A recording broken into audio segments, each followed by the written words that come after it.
بسم اللہ الرحمن الرحیم۔ Isaac Newton. الیگزینڈر پوپ یہ عظیم ترین سائنسدانوں میں سب سے متاثر کن محض آئزیک نیوٹن 1642 میں کرسمس کے روز انگلستان میں وولز تھورپ کے مقام پر پیدا ہوا۔ اسی برس گیلیلیو روز مرا۔ یہ اپنی والد کی وفات کے بعد پیدا ہوا، بچپن میں ہی میں ہونہار تھا۔ یہ دستی کام بڑی عمدگی سے کرتا تھا۔ نیوٹن ایک ذہین بچہ تھا، لیکن مدرسے سے اسے کوئی دلچسپی نہیں تھی کہ جب وہ نوجوان تھا تو اس کی ماں نے اسے مدرسے سے اٹھوا لیا، اس امید پر کہ شاید یہ ایک کامیاب کسان بن جائے۔ خوش قسمتی سے وہ مانتی تھی کہ اس کے دلچسپی کے سامان کچھ دوسرے ہیں۔ 18 برس کی عمر میں وہ کیمبرج یونیورسٹی میں داخل ہوا۔ وہاں اس نے سائنس اور ریاضیات کے لیے خود کو وقف کر دیا۔ جلد ہی اپنے طور پر اچھی بڑی تحقیق کرنے لگا۔ 25 سے 27 برس کی عمر تک اس نے ان سائنسی نظریات کی بنیاد میں بلا کر رکھ دی تھی جنہوں نے بعد ازاں دنیا میں انقلاب برپا کرنا تھا۔ 17ویں صدی کے وسط میں سائنس کے میدان میں بڑی شدت سے کام ہو رہا تھا۔ اسی صدی کے آغاز میں ہی ٹیلیسکوپ دوربین کے ایجاد نے علمی فلکیات کے میدان میں تہلکہ مچا دیا تھا۔ انگریز فلسفی فرانس بیکن اور فرانسیسی فلسفی رینے ڈیکارٹ دونوں نے یورپ بھر کے سائنسدانوں کو اس طرف مائل کیا اور وہ ارسطو کی حکمیت کا اعتراف کیے بغیر اپنے طور پر مشاہدات اور تجربہ کرے۔ جو کچھ بیکن اور ڈیکارٹ نے کہا، عظیم گیلیلیو نے وہ کر دکھایا۔ اس کے فلکیاتی مشاہدات نے جو نوایجاد دوربین کی مدد سے ممکن ہوئے تھے، علم فلکیات کو ایک نیا رخ دیا۔ اس کے میکانیکی تجربات پر اس اصول کی بنیاد قائم ہے جسے ہم حرکت کا پہلا قانون کہتے ہیں۔ دیگر عظیم سائنسدان جیسے ولیم ہاروے جس نے گردش خون کا اصول دریافت کیے اور جو ہانس کپلر جس نے سورج کے گرد سیاروں کی حرکت کے قوانین دریافت کیے نے سائنسدانوں کی طبقہ کو نئی بنیادی معلومات فراہم کر رہے تھے، لیکن ہنوز خالص سائنس دانشوروں کے لیے فقط ایک شغل فرصت تھی۔ ایسے شواہد بھی موجود نہیں تھے کہ ٹیکنالوجی پر منطبق ہو کر سائنس اس انداز میں انسان کی طرز معاشرت کو تبدیل کر دے جیسا فرانس بیکن نے پیشن گوئی کی تھی کہ ہر چند کے پرینکس اور گیلیلیو نے قدیم علوم کی کئی ایک غلط فہمیاں دور کر دی تھی اور کائنات کے فہم میں گراں قدر اضافے کیے تھے، لیکن تاحال قوانین کا کوئی مجموعہ وضع نہیں کیا جا سکتا تھا جو ان بظاہر غیر متعلق دکھائی دینے والے حقائق کو ایک مربوط نظریے میں ڈالے جس سے پھر سائنس پیشن گوئی ممکن ہو سکے۔ آئزیک نیوٹن نے ہی یہ نظریہ پیش کیا اور جدید سائنس کو اس رخ پر موڑ دیا جدھر یہ آج بھی رواں ہے۔ اپنی کی اشاعت میں نیوٹن ہمیشہ متذبذب رہتا تھا، حالانکہ وہ اپنی تحقیقات کے ذریعے بنیادی نظریات کو 1969 تک وضع کر چکا تھا، تاہم اس کے بیشتر نظریات دیر بعد منظر عام پر آئے۔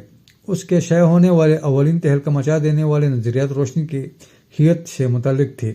محتاط تجربات کے ایک سلسلے کے بعد نیوٹن نے دریافت کیا کہ عام سفید روشنی کوس قزح کے تمام رنگوں کا امیزہ ہے۔ اس نے روشنی کے انعکاس اور انعطاف کے قوانین کے نتائج کا بھی محتاط تجزیہ کیا۔ ان قوانین کو بروکار لا کر اس نے 1668 میں روشنی منعکس کرنے والی پہلی دوربین کا نقشہ اور ڈھانچہ تیار کیا۔ یہ خاص وضع کی دوربین ہے جو آج بھی بڑی فلکیاتی مشاہدہ گاہوں میں استعمال ہوتی ہے۔ دیگر متعدد بصری تجربات کر چکا تھا۔ اس نے اپنی دریافتوں کو برٹش رائل سوسائٹی کے سامنے پیش کیا جب اس کی عمر فقط 29 برس تھی۔ بصریات میں ہی نیوٹن کے مورخے کے شاید اسے اس فہرست میں جگہ دلوانے کے لیے کافی تھے، تاہم یہ خالص ریاضیات اور مشینداری میں اس کی کامیابیوں کے مقابلے میں بیچ ہے۔ ریاضیات میں اس کی بڑی کامیابی مکمل علم الاحصار کی ایجاد ہے جو اس نے غالباً 30 یا 25 برس کی عمر میں ممکن بنا لی تھی۔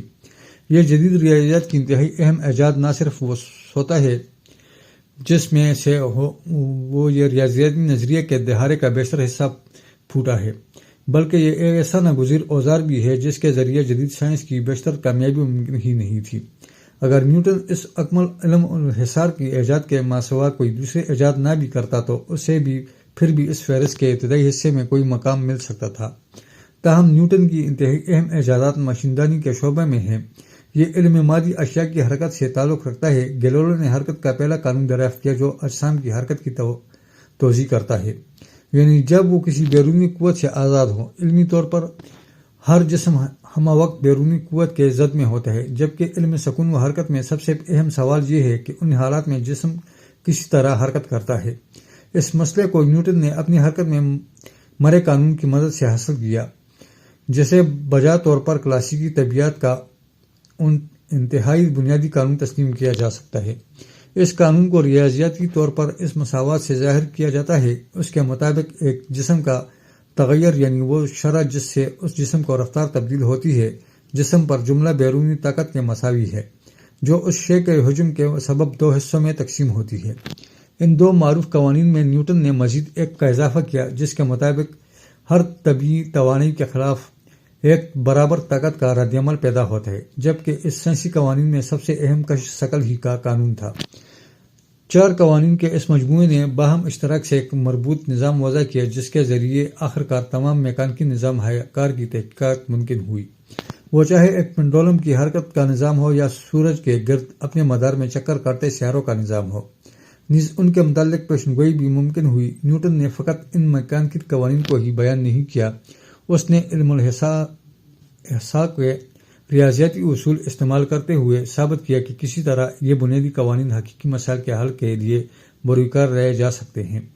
نیوٹن کے قوانین کو انتہائی بڑے تناظر میں سائنس اور انجینئرنگ کے مسائل میں کیا گیا ہے۔ اپنی زندگی میں ہی علم فلکیات میں اس کے قوانین کا انتہائی ڈرامائی انطباق کیا گیا۔ اس شعبے میں بھی نیوٹن نے نئے دروا کیے۔ 1687 میں اس کی عظیم کتاب فطری فلسفہ کے ریاضیاتی قوانین شائع ہوئی۔ اس میں اس نے اپنے کشش ثقل اور حرکت کے قوانین کو بیان کیا۔ نیوٹن نے ثابت کیا کہ کس طرح ان قوانین کے ذریعے سورج کے گرد گھومتے سیاروں کی حرکت کے متعلق پیشن گوئی کی جا سکتی ہے۔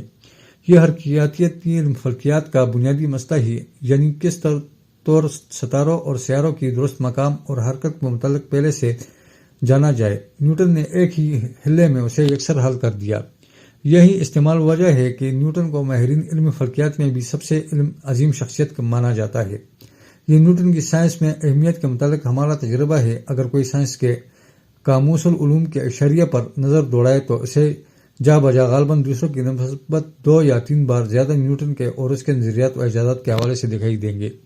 مزید برآں یہ بھی کہ ذہن نشین رکھنا چاہیے کہ دوسرے سائنسدانوں نے نیوٹن کے متعلق کیا رائے دی۔ لانی نیز جو نیوٹن کا دوست بھی نہیں تھا بلکہ ایک معاملے میں دونوں میں شدید صحیح کلامی بھی ہوئی، ایک جگہ رقم پرداز ہے۔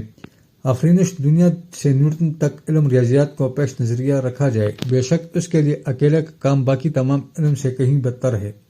عظیم فرانسیسی سائنسدان لیلاس رقم تراز ہے۔ نسل انسانی کی کسی بھی دوسری خود ساختہ شے کی نسبت قوانین کہیں بہتر ہے۔ لاگریج اکثر بااصرار کہتا کہ نیوٹن ایک عظیم ترین جوہر کا مالک ہے۔ ارنسٹ ماخ 1901 میں ایک مضمون میں لکھتا ہے کہ اس کے بعد ریاضیات کے علم میں جو کچھ بھی اضافہ ہوا وہ نیوٹن کے قوانین کی بنیاد پر ہونے والا مشیندانی کا ماخوذ رسمی اور ریاضیاتی ارکاء ہے۔ یہ غالباً نیوٹن کی عظیم کامیابی کا معمہ ہے کہ اس کے لیے سائنس اجنبی حقائق اور قوانین کا ملغوبہ نہیں تھی، جو کچھ مظاہر کو بیان کرنے کے اہل تو تھی لیکن جو فقط چند ایک کے بارے میں ہی کوئی پیشن گوئی کر سکتی تھی۔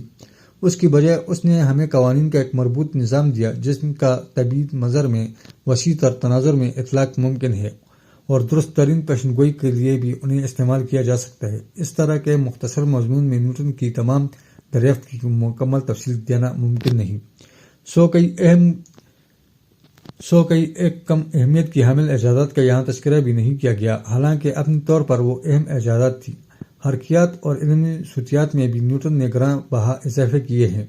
اس نے معیار حرکت اور زاویہ دار معیار حرکت کے تحفظ کے از حد وقوع و طبی قوانین پیش کیے۔ اس نے ریاضیات میں 2 عددی کلیہ دریافت کیا۔ اس نے ستاروں کی ظہور کو اولین معقولہ توجیہی پیش کی۔ اب اگرچہ یہ معاملہ تو صاف ہے کہ نیوٹن واقعی دنیا کا سب سے عظیم اور سب سے متاثر کن سائنسدان ہے، لیکن یہ سوال پھر بھی کھٹکتا ہے کہ اسے سکندر اعظم یا جارج واشنگٹن جیسے بڑی سیاسی ہستیوں اور عیسیٰ مسیح اور گوتم بدھ جیسے بڑے مذہبی رہنما سے بڑا رتبہ کیوں کر دیا گیا؟ میرا نقطہ نظر یہ ہے کہ اگرچہ یہ سیاسی نشیب و فراز بے حد وسیع ہے، لیکن یہ کہنا بجا ہوگا کہ سکندر کی موت کے بعد 500 برس بعد تک بیشتر لوگ انہی حالات میں زندگی گزارتے رہے جیسے زندگی ان کے آبا سکندر سے 5 صدیاں پہلے گزارتے تھے۔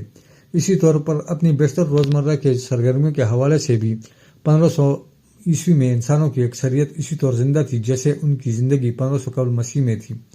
گزشتہ 5 صدیوں میں جدید سائنس کے فروغ کے سبب عام انسان کی روزمرہ کی زندگی میں انقلابی تغیرات برپا ہوئے ہیں۔ ہمارا لباس مختلف ہے، ہم خوراک مختلف ہے، ہم مختلف معاش اپناتے ہیں اور اپنے فارغ وقت کو 1500 عیسوی کے لوگوں سے مختلف انداز میں صرف کرتے ہیں۔ سائنسی دریافتوں نے نہ صرف ٹیکنالوجی اور معاشیات میں انقلابی تبدیلیاں پیدا کی بلکہ انہوں نے سیاست، مذہبی فکر، فنون لطیفہ اور فلسفہ کو بھی یکسر بدل کر رکھ ڈالا۔ انسانی فعالیت کے چند نظریہ لطیفہ کو پہلو البتہ اس سائنس انقلاب کے بعد غیر مبدل رہے۔ یہی وجہ ہے کہ ہمارے اس فہرست میں اس قدر سائنسدان اور موجد موجود نہیں۔ نیوٹن نہ صرف تمام سائنسدانوں میں شاندار ہے بلکہ سائنسی نظریے کے ارتقاء میں بھی نیوٹن کا ایک انتہائی اثر انگیز کردار ہے۔ ارتقاء میں اسی باعث وہ دنیا کے انتہائی مؤثر افراد کی فہرست میں ابتدائی درجوں میں جگہ پانے کا مکمل حقدار ہے۔ 1727 میں نیوٹن کا انتقال ہوا، اسے ویسٹ منسٹر کے گرجا گھر میں دفنایا گیا۔ وہ پہلا سائنسدان تھا جسے یہ اعزاز ملا۔